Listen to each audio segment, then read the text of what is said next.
everyone is putting their Minnesota cheer on.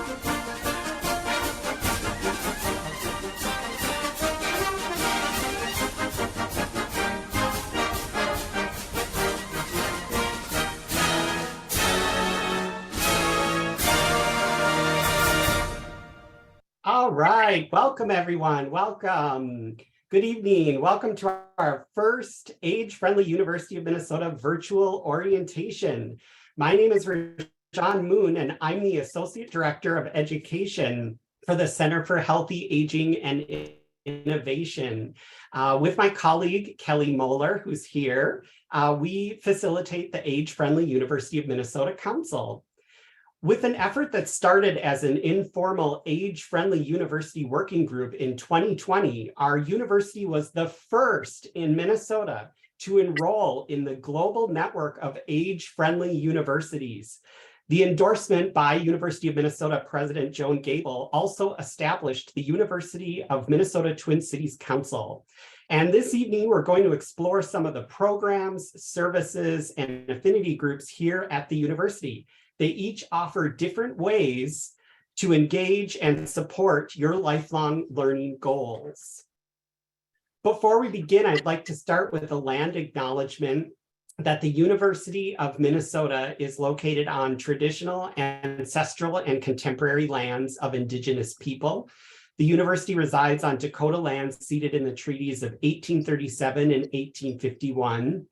We know that land acknowledgements are a small step, but still an important step to really acknowledging our past and understanding and changing our future.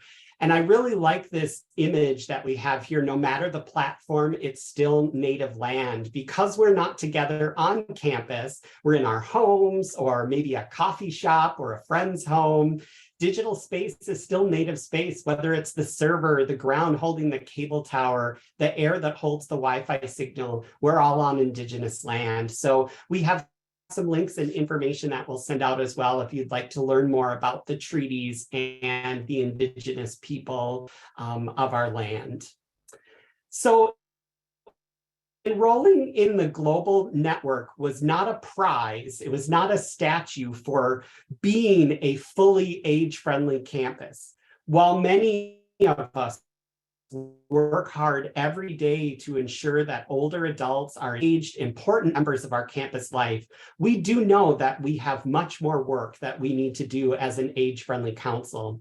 And to that end, the council established various beliefs.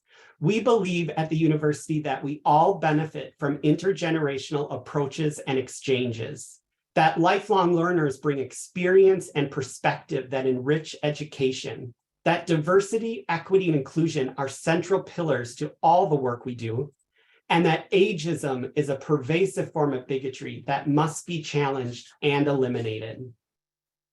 The council itself represents diverse organizations from across campus, all who have important roles in engaging older adults, lifelong learners, alumni, and/or retirees. And you can see the list of wonderful organizations and programs, some of whom you're going to hear from today. The Bakken Center for Spirituality and Healing, the Center for Healthy Aging and Innovation, the Department of Family Medicine and Community Health in the School of Medicine, the Minnesota North Star Geriatric Workforce Enhancement Program, the Office for Equity and Diversity, the Office of Public Engagement, One Stop Student Services, the Osher Lifelong Learning Institute, the Alumni Association, our Extension, Retirees Association, the Women's Club, and our foundation. So now we've come to really the important part of our time together, a speed round of our invited programs and organizations.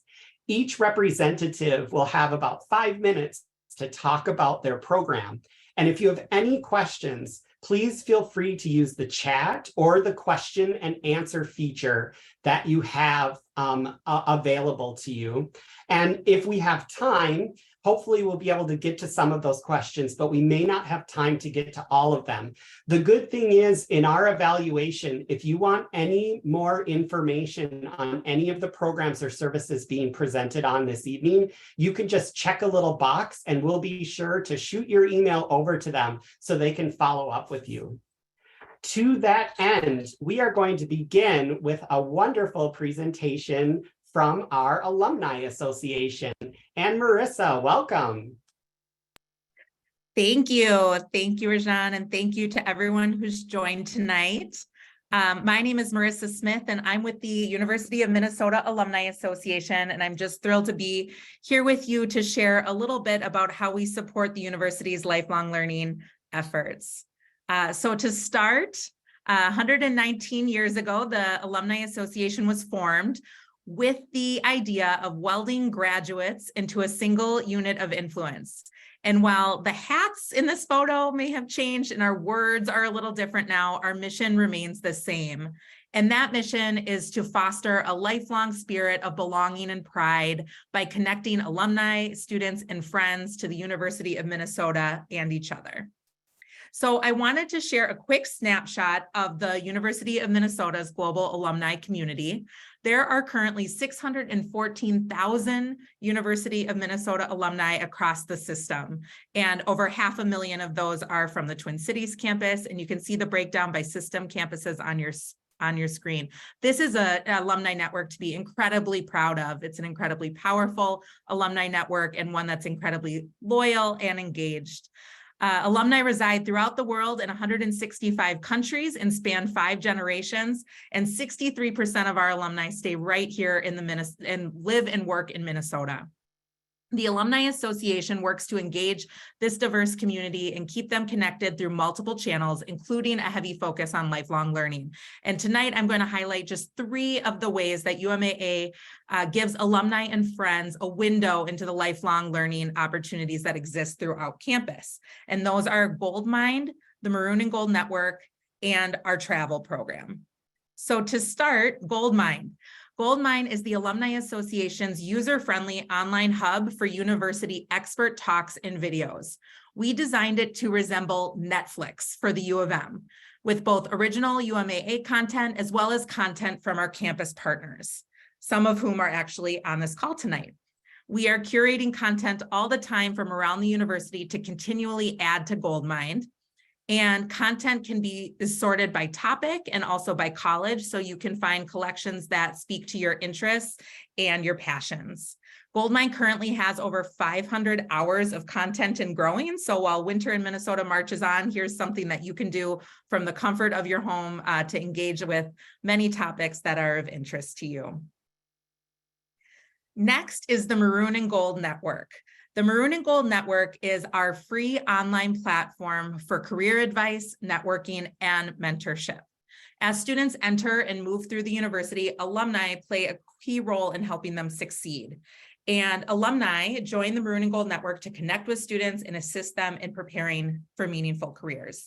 Students are finding pathways to jobs and internship opportunities, and alumni are finding a fulfilling way to give back with their time and expertise.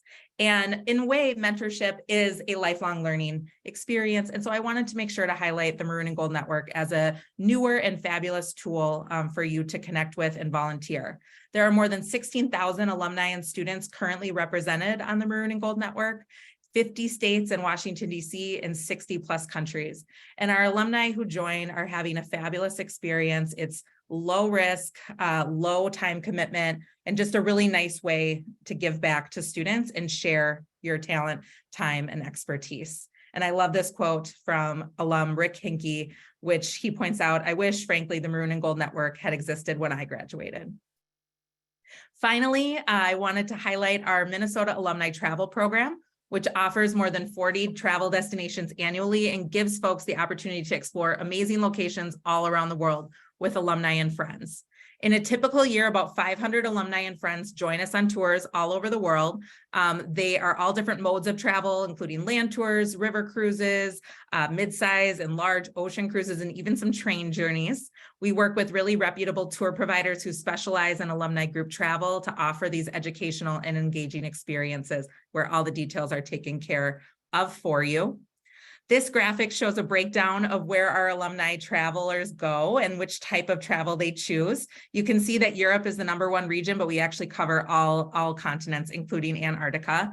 I am actually headed out to host a group of alumni in 2 weeks to Tahiti. So I'm going to be getting to an opportunity to explore French Polynesia with a group of engaged alumni. And as you might imagine, I could not be more excited. So you don't have to be an alum to travel with us, but if you're looking for more information, you can find it on our website. Lastly, I want to highlight that UMAA is a member-driven organization. You don't have to be a member to take advantage of any of the programs that I've talked about tonight, but our members do power everything that we do. So if you're joining tonight's orientation as a member, thank you. And if you're interested in learning more about the Alumni Association and what kind of benefits that you can unlock with membership, you can visit our website. With that, I will hand it back over to Rajan. Hey, thanks, Marissa. We do have one quick question. Someone asked if the gold mine has a cost to it. Great question. No, all three, well, I should say the first 2 resources that I highlighted tonight are free to use. So Goldmine is free, as well as Maroon and Gold Network. Our members help us fund that and make that available to everybody. Thank you so much, Marissa. And I am proud to say I am a University of Minnesota alum. I graduated now going on 15 years ago with my PhD, and I'm a proud Maroon and Gold Gopher. So thank you so much, Marissa. Woohoo, thank you. Yep. And next up, we're excited to invite Mary Ann, who represents the Earl E. Bakken Center for Spirituality and Healing. Mary Ann. Oh, thank you so much. I'm really happy to be here with all of you this evening. And I am Mary Ann Johnson. I am the Wellbeing and Mindfulness Instructor for the Earl E. Bakken Center for Spirituality and Healing here at the University of Minnesota. Just a little bit about us. Let me go back a slide here. We're almost 30 years old now. We're approaching it. We were founded in 1995 by Dr. Mary Jo Kreitzer. We're an interdisciplinary unit within the University of Minnesota's Academic Health Center. We have a pretty straightforward mission. It's actually to discover, teach, and to heal, as our name might imply. And we do this through many different integrative health and well-being approaches. We also do this in primarily 4 key areas, which you can see on the screen right now. Of course, we're affiliated with the university, so education is going to be right there on the top. And we have over 70 academic courses that we offer annually to undergraduate students. We have a master's degree program in health coaching. And we also have a Doctor of Nursing Practice program that has an integrative health and healing specialization as well. Research, our research team is referred to as the Integrative Health and Wellbeing Research Program. And over the past several years, that program has been the recipient of a number of NIH grants, doing just terrific research for all of us. And then organizations. We really believe at the center, as many of us do at the university, that it's really important to bring what we have out into the community. The work we do in organizations includes businesses, nonprofit, government organizations, all in support of helping to enhance the well-being and the resilience of our communities, organizations, and employees. And then also community. Our community offerings are direct offerings to members of the community just like you, who may be lifelong learners wanting to learn more about well-being or mindfulness. At the beginning of the pandemic, we really made a commitment to be as accessible as we possibly could to everyone who lives in Minnesota and actually beyond. And to that end, we now have a pay what you can rate for all our community programming, and also to make them more accessible. We worked really hard to bring as many of our programs as we could online, again, increasing the accessibility to all people, regardless of where they live, transportation, any of that. A real deep commitment there to the well-being of all our community members. So let me go a little deeper here now into our community offerings. And again, this is an area near and dear to our heart, and an area that I do a lot of work in. Most of my work is in the organizations and community end. So you can see here that some of the work that we do, we really try to partner as best we can with community centers and grassroots organizations who are providing direct services, and then we work with them. Again, many of our programs, as I mentioned earlier, are offered directly to our participants. Some of you may be familiar with our 8-week program called Mindfulness-Based Stress Reduction. There's been some very new research on that recently in terms of its efficacy and helping with anxiety and depression. And then we have a regular program that is free and available to anyone, anywhere, online every Monday for an hour called Mindful Mondays, where we take people through a drop-in session for practicing mindfulness together and some gentle mindful movements. We also have an intro to mindfulness course and a mindfulness newsletter, again, free, that we distribute on a monthly basis with helpful tips and just a reminder to be mindful. It usually takes a practice for many of us because given all the distractions that we have throughout our day, 24/7 connectivity, just the busyness all around, we sometimes have to remember to be mindful. So we hope that Mindful Mondays and our newsletter and all of our programming is a really good resource for many of you to help strengthen that innate capacity. And then, of course, we have a very popular well-being webinar series, which we're very proud of. It brings in health and well-being experts literally from all over the world, speaking to us on the most recent research and application in our own lives as to how we can enhance our well-being and our resilience. So I thought what I would do at this point is actually maybe just lead us through a very brief taste of mindfulness, if that's okay. So mindfulness, as I said, is an innate capacity, but most of us need to practice it. So let's just do a little taste of it now. Our body and our breath, our senses, our 5 senses are always in the present moment. So maybe right now, just remembering that you're sitting here now, bringing your attention inward as best you can, maybe feeling your feet on the floor or noticing that your back is supported by a chair, and just turning your attention to what it feels like to simply be sitting here and being here just as you are right now. And then if you'd like, maybe taking in a couple of deeper, fuller in-breaths and out-breaths. And as you breathe out, I'm going to invite you to extend that and maybe a little longer than the in-breath. Really releasing, letting go, seeing if that can allow you to settle in just a bit more. All right. Well, thank you so much for inviting me to be here today and sharing more information about the Bakken Center for Spirituality and Healing. Thank you so much, Marianne. We've had a number of comments that MBSR is an amazing program, and I myself take part in the Mindful Mondays. It's a way to escape the crazy hecticness of life for that little bit of time. So thank you so much, Marianne. Oh, you're welcome. Thanks, everybody. And next up, I'm excited to introduce my colleague, Mary Jo, from the University of Minnesota Extension Center for Family Development. Mary Jo. Hi, thank you so much. Can you hear me okay, Rajan? We can, yes. Oh, perfect. Thank you so much. Thank you for having me. I'm really excited to share about our work at the University of Minnesota Extension. I just want to share a little bit about who we are. We are the arm of the university, the outreach arm of the university. We are support all counties across the state. Extension is in every single county.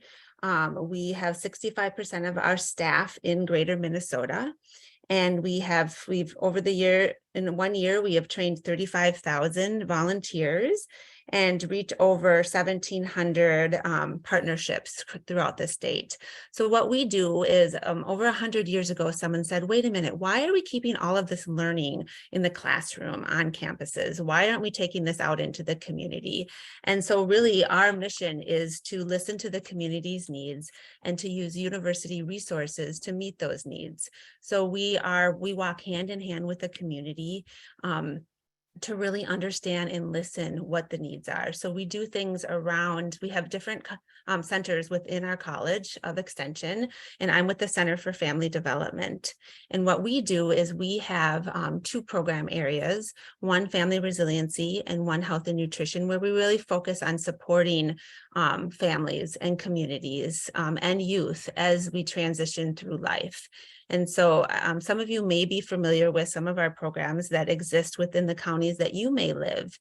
You may also be familiar with your extension educator that lives and works in your own county, in your own community.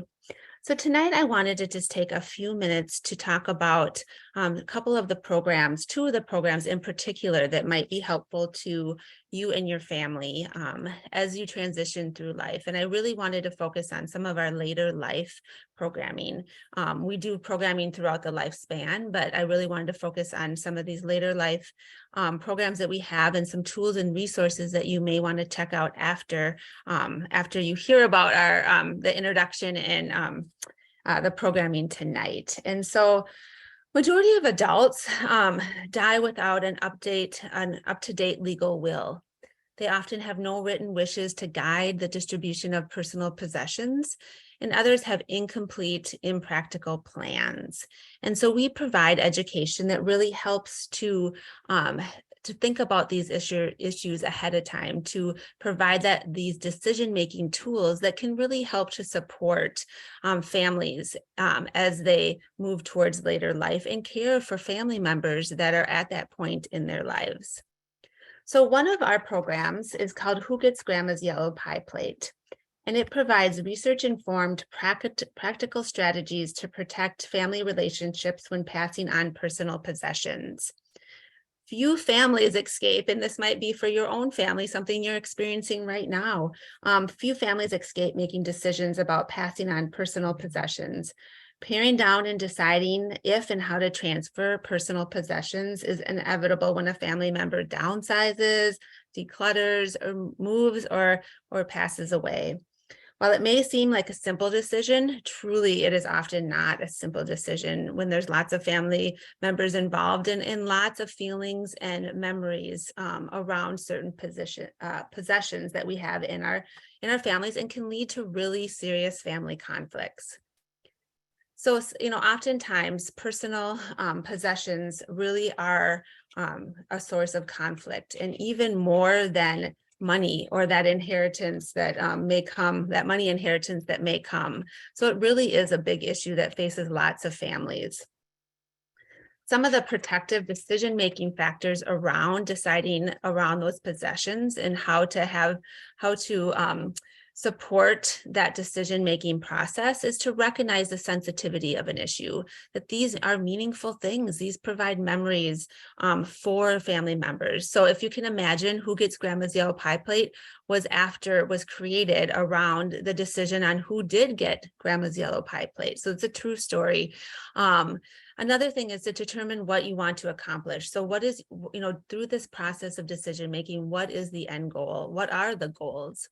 Decide what is fair. What does that mean for your own family? And only your family can decide what that means.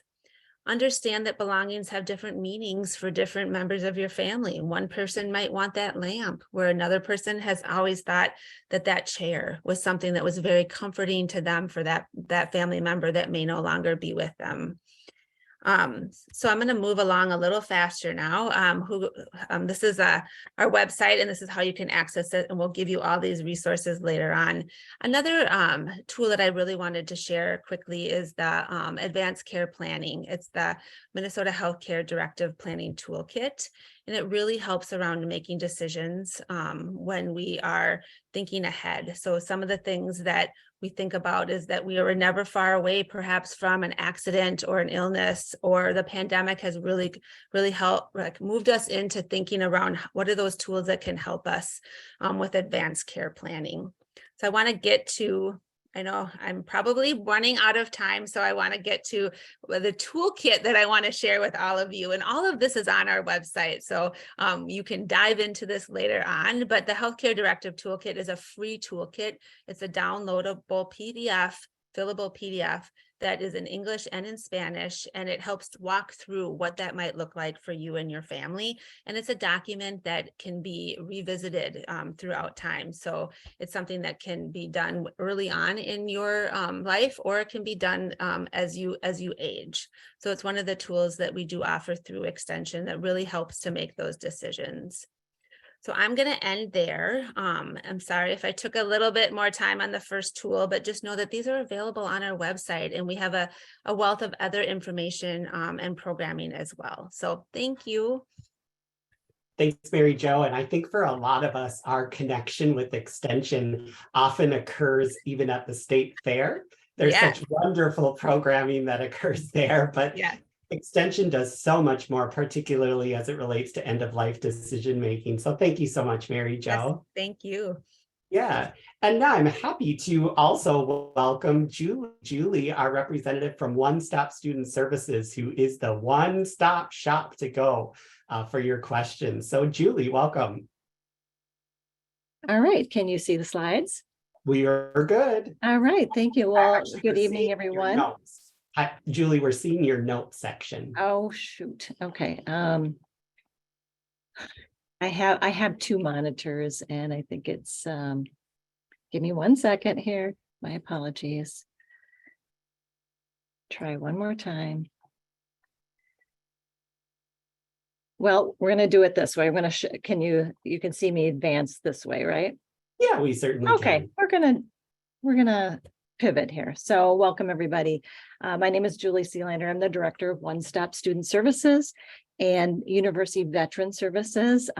Proud gopher for many, many years. I've been working here at the University of Minnesota in One Stop Student Services. 23 years, and I have 3 degrees from here, and it would be great if I knew how many of you have been students here in the past.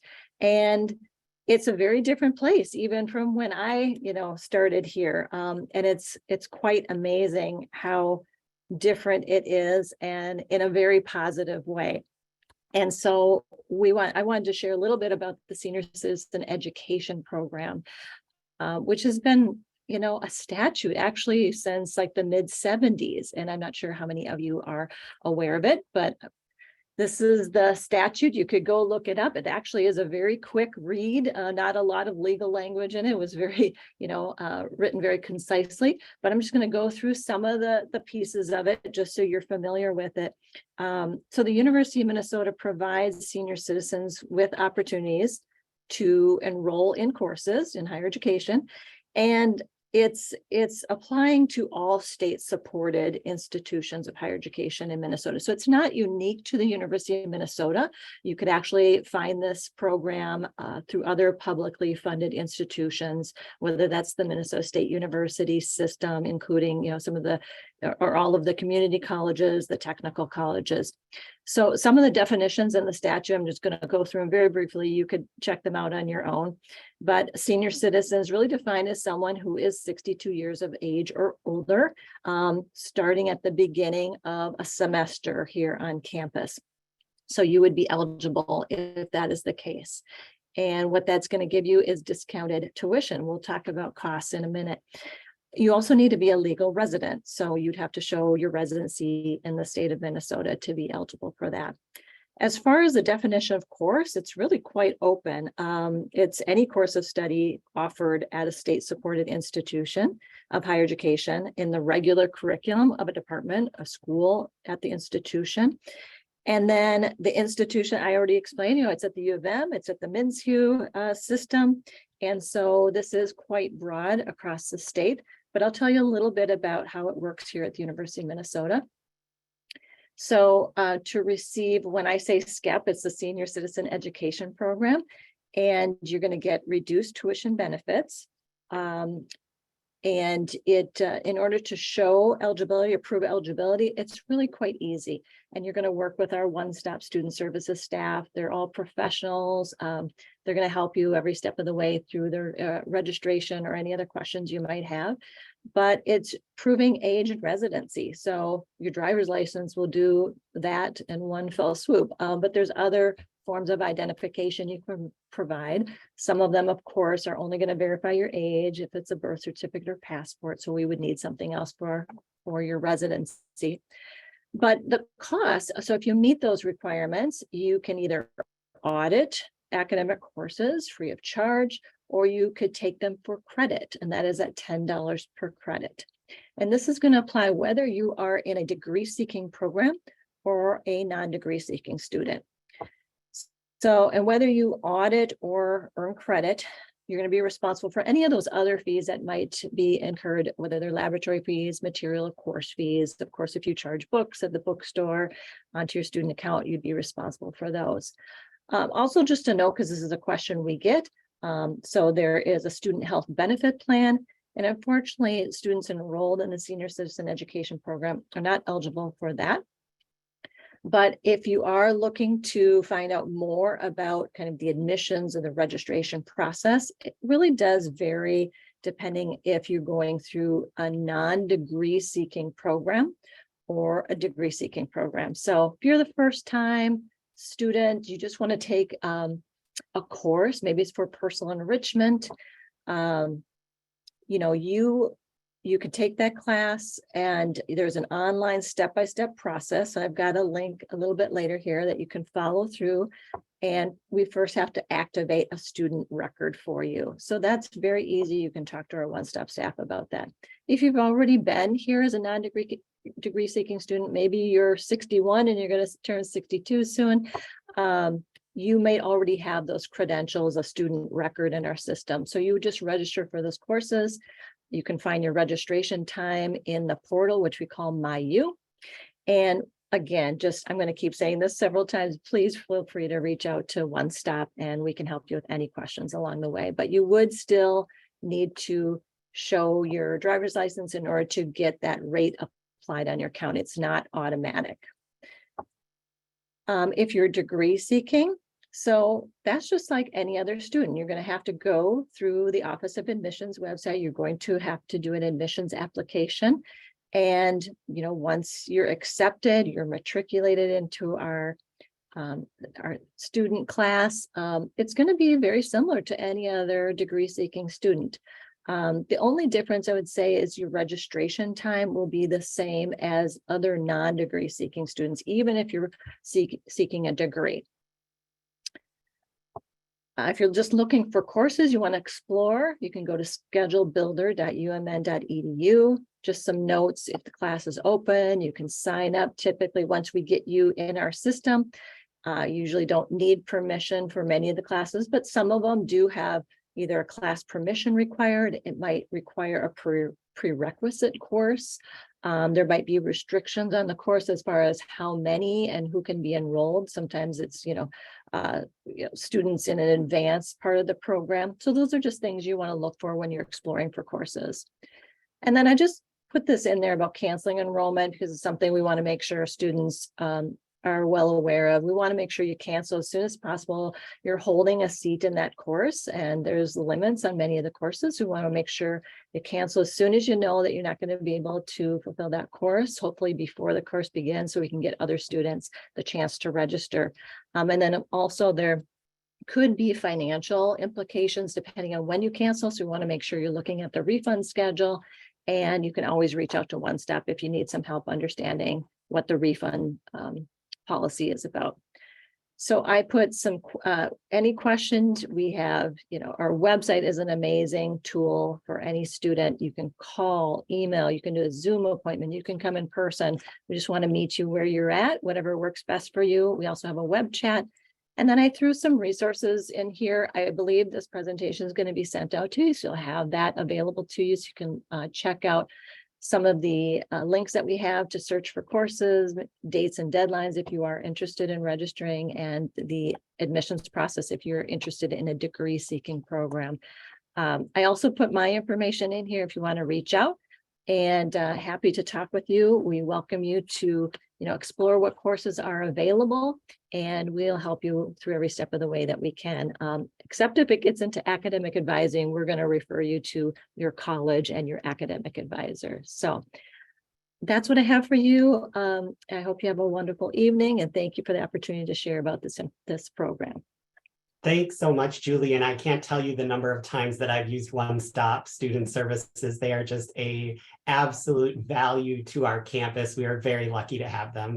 So thank you so much for being here Thank you. today. And next up, I'm very happy to introduce my colleague, Kate Schaefers, who's going to talk a little bit about our Osher Lifelong Learning Institute. Kate. Thanks, Rajan, and thank you all for being here today. I am so excited to talk to you about what we're doing here at your university and to tell you specifically about what we do with Osher Lifelong Learning Institute, also called OLLI. So OLLI is a learning community of people 50 plus. We have about 1,000 members, and we are part of a network of OLLIs across the nation at higher education institutions and states, all 50 states. And there's 125 of them. So we're part of this network of institutions. And I want to emphasize too that lifelong learning has long-term benefits. And so as we age, it's so important to engage in lifelong learning. You're hearing about some of these opportunities through the university, and we encourage you to continue to look at how we can serve you, but also know there's many ways you can learn in community and learn throughout the resources that are available in our community. But I want to specifically say about the power of learning communities in particular. And so we know that lifelong learning helps us with cognitive health, with our mental health and well-being. All of the research around the impact of of lifelong learning for cognitive and mental health are well documented. But a learning community also integrates that with social connections. And so that's what's in particular of interest when we think about OLLI and other lifelong learning communities. So let me tell you a little bit about OLLI. We offer engaging non-credit courses for people, and we have almost 300 courses a year that we offer in our 4 different terms. And our members come together for anywhere from a single session course to 7 sessions. And we cover a whole bunch of courses, interest areas, the classics, history. This is a sampling of what we offered this last winter, the term that we just finished up. But it's a way for people to just explore things they're interested in, but also maybe to stretch and explore and learn about things that maybe are new to you. And a lot of our instructors are retired faculty members, some current faculty members. We also have an OLLI Scholar program where we invite graduate students to come teach for us. And then some people who just have interest in something and they develop a course to teach on it. So it's a wonderful learning community. We offer courses on campus as well as in the community and virtual courses. As you can imagine, during winter, we do a little bit heavier on virtual. Our members really appreciate the ability to connect with us via Zoom, but then we also really welcome people back to campus. And there's an energy that comes from being on campus as you're hearing through all of these different programs. We also have a variety of special interest groups. I mean, anything from birding to walking and biking to, we also have a jazz group, a theater group, a movie group, an orchestra group. So again, people can explore their interests. These are organized by our members. And so anyone who has an interest can just throw it out there and gather people around and then just develop a community around your interest areas. So let me tell you briefly just a little bit about our benefits and the cost for membership. So we do have a yearly membership. As I said, we offer about 300 courses a year, give or take. We were a little behind during the pandemic, but we are bouncing back. We have our special interest groups. We have book clubs. We have a newsletter that goes out every other week where we tell you what's going on with OLLI, but also we curate some of the things going on around the university. And so we highlight and bring to attention things that we think are of interest for our members. The opportunity for social connections. There's also a lot of volunteer opportunities and special events. All this for $300 a year. You can take unlimited courses. And I want to also emphasize we have scholarships. And so if that $300 is a lot for you to afford, don't make that a barrier. Just contact us and we will help you make it accessible. And we do hear from our members, especially during COVID, people really felt like the OLLI community was there for them, that this was an opportunity for them to stay connected when we all were feeling a little isolated. But we also find that people develop friendships, a sense of community and connection, a sense of purpose and giving back and teaching for us, as well as other volunteer roles. We actually have had some couples who've met through OLLI. So it's a wonderful way to connect with a community and engage in that lifelong learning. And I do want to mention, and we will send this out too, but we are offering an At the Youth series this spring as part of our OLLI curriculum. And we've decided to open this up to anyone who wants to participate. So you don't have to be a member to do these. And so this is, we're highlighting some really interesting work being done by professors here at the university, and they're free lectures. You will have to sign up for them. And as I said, we will send this out afterwards, but, really interesting things like, who wants to learn about edible insects? It's just, the pacemakers for Parkinson's, that's current research that we can learn about, just very relevant kinds of things that are of interest for people. And so we invite you to come participate in these. They're Thursdays, 12:30 to 2 on these dates. You can do one or you can do all of them. So anyway, we will send out the link for this so you could register if you're interested. And again, these are free, open to the public. And if you have any questions too, I invite you to look at our guide, check us out, contact me personally. I'm happy to talk with you about what we're doing, but we're an amazing community of curious lifelong learners. And I invite you to find out more about us. Thank you so much.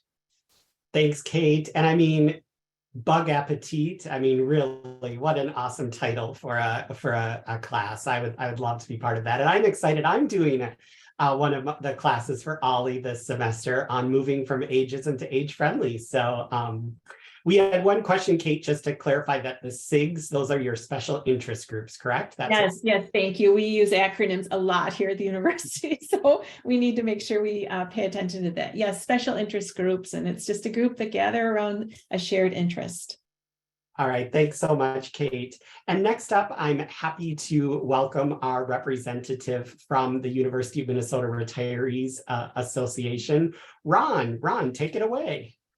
Good evening, everyone. I'm Ron Matras, the president of the University of Minnesota Retirees Association, and I'd like to tell you about our group. First, let me get my slideshow started. There you go. Hang on, there we are. All right, so UMRA is the University of Minnesota Retirees Association. It's open to all retired staff and faculty from across the university. And we have members from all over the university, including several campuses, although we're primarily on the Twin Cities campus. We were founded in 1978, and we have 700 plus members. We have about 750 right now. And the interesting thing to know about the membership of UMRA is that the people who are involved are in fact very interesting people. They have all kinds of avocations and interests to share. So when you get together as a group, you're going to find a lot of stimulation.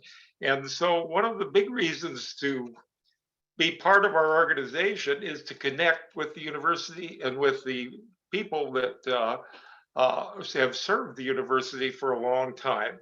So our mission is to support the interests of U of M retirees and to provide opportunities to learn, serve, and connect.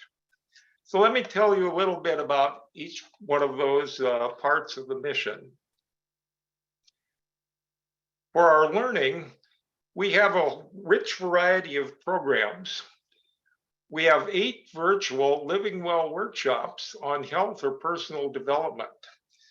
We just did one, for instance, on bone health, which was very popular. And we've had them on things like creativity and writing as well, creative writing as well. An important thing to know about our workshops is they are virtual and that you can actually access them even if you're not a member of our organization. So if you're interested in the topic, you can go to the UMRA website and find the workshops there. And we are also partners with the Alumni Association, so many of our things are on Goldmine as well.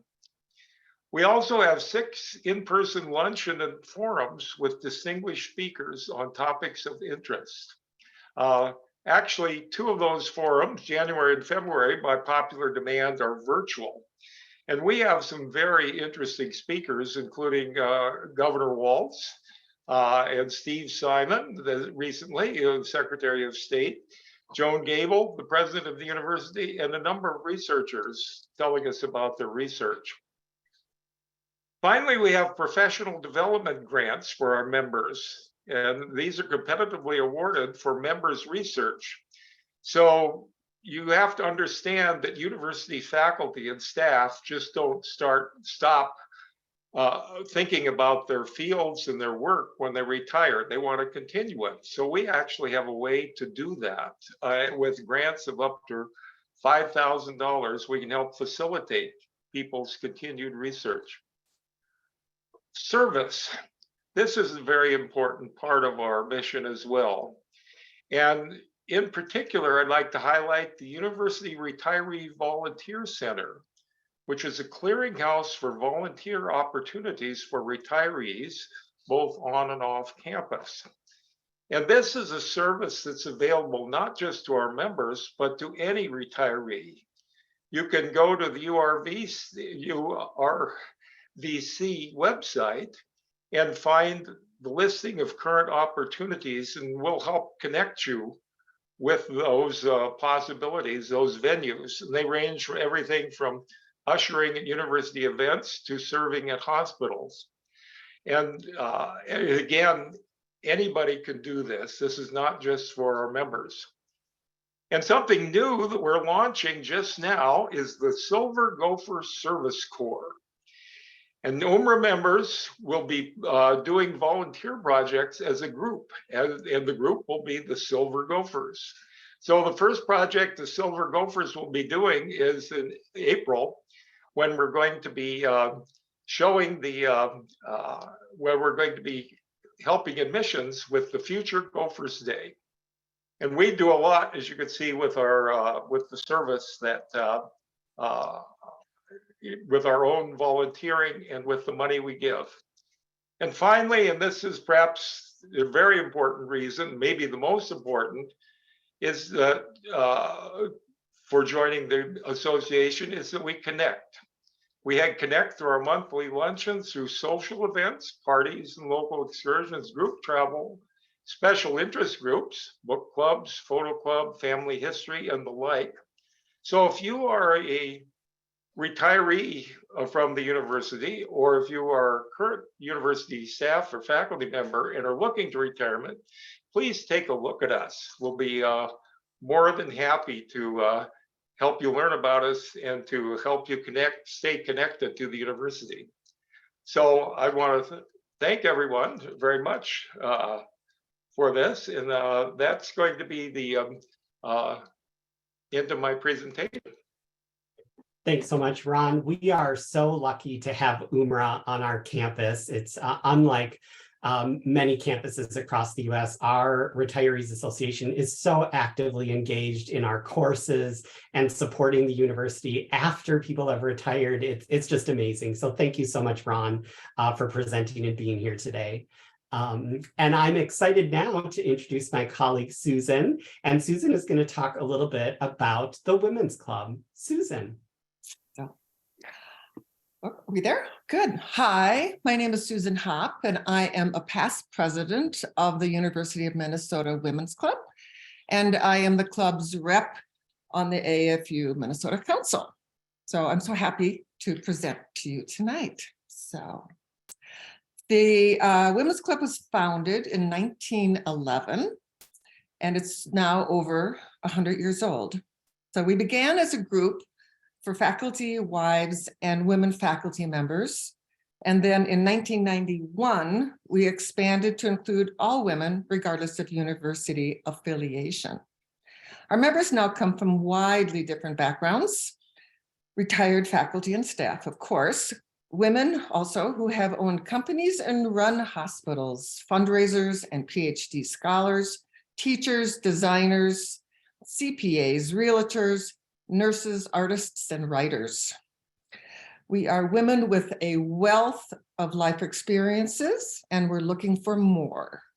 Our membership hovers around 300, and our annual dues are $50.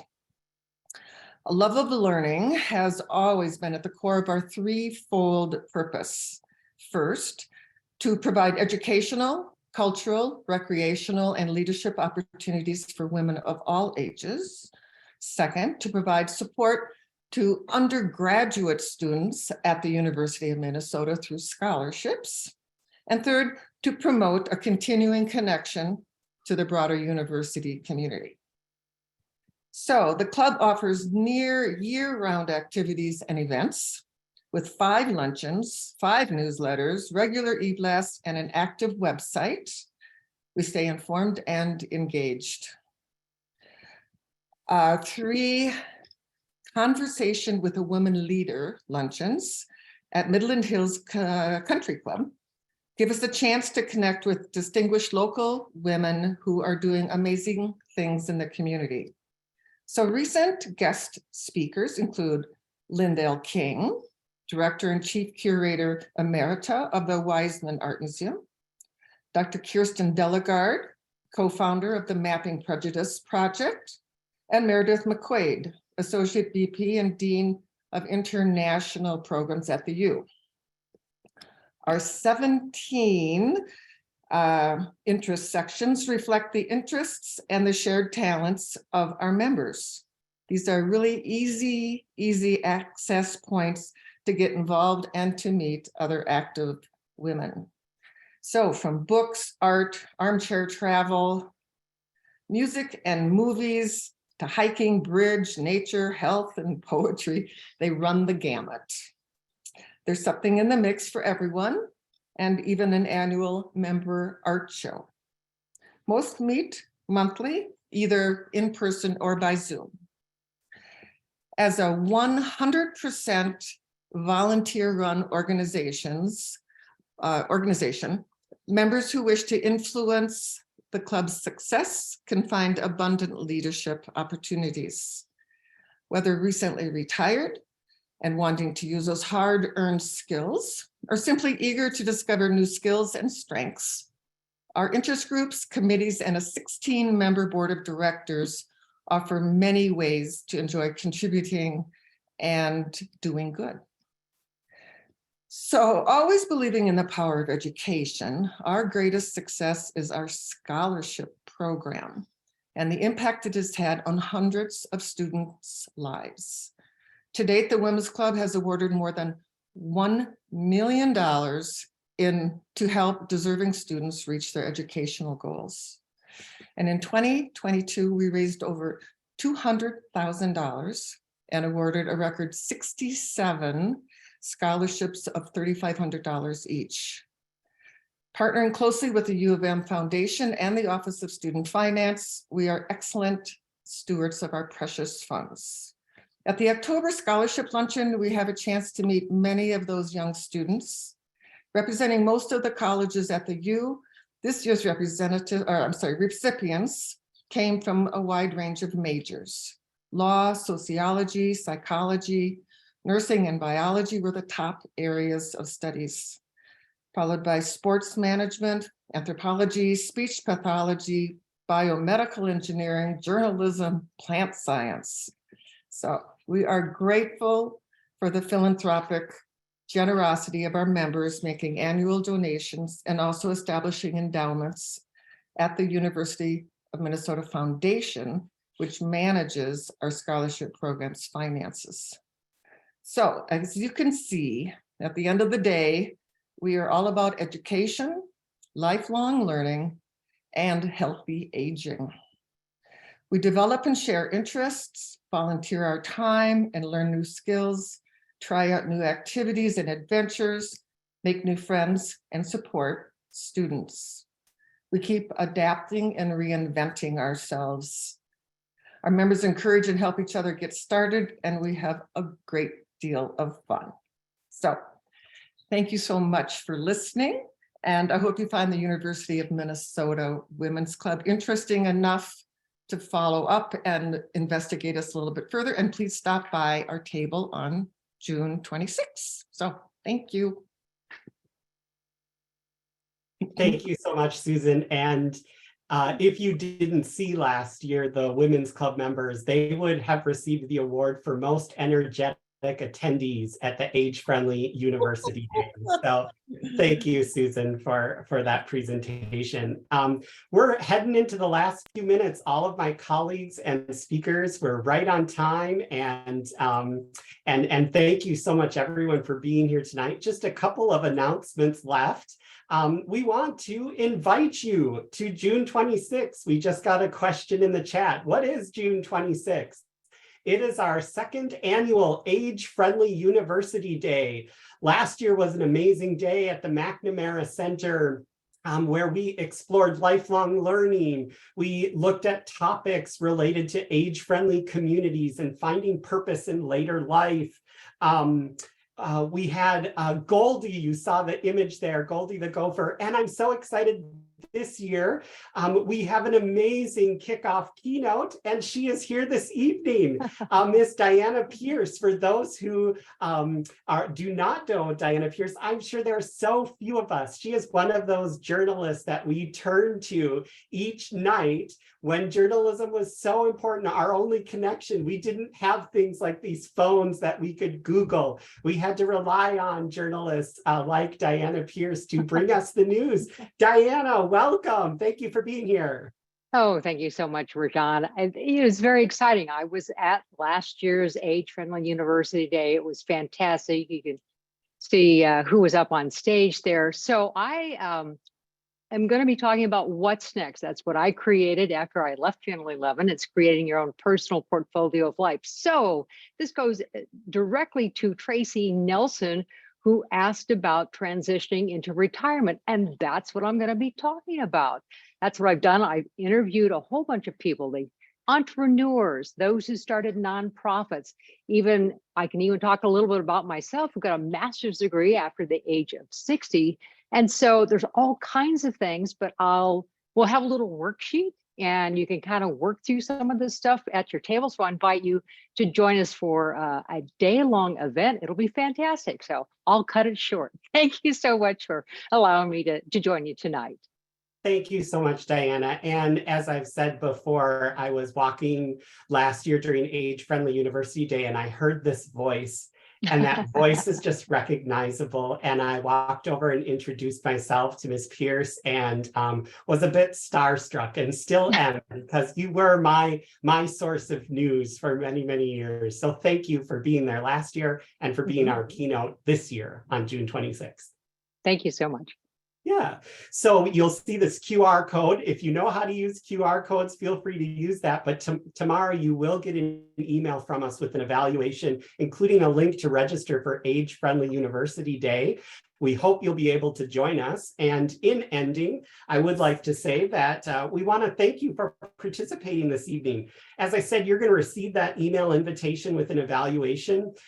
We're excited to receive your feedback about how today's session went. This is the first we've done of this orientation, and we'd be happy if you had any ideas for changes or how to make this a real great event. You'll also have the opportunity to provide your email, and then there will be little check boxes if you want to learn about more from OLLI or the Women's Club or the Retiree Association. Just check those boxes and we'll send your email on so you can be contacted by those programs you've heard about this evening. So thank you again. We certainly hope to see you in June. Perhaps when there's a little less snow, and on our way out, let's continue that University of Minnesota rouser.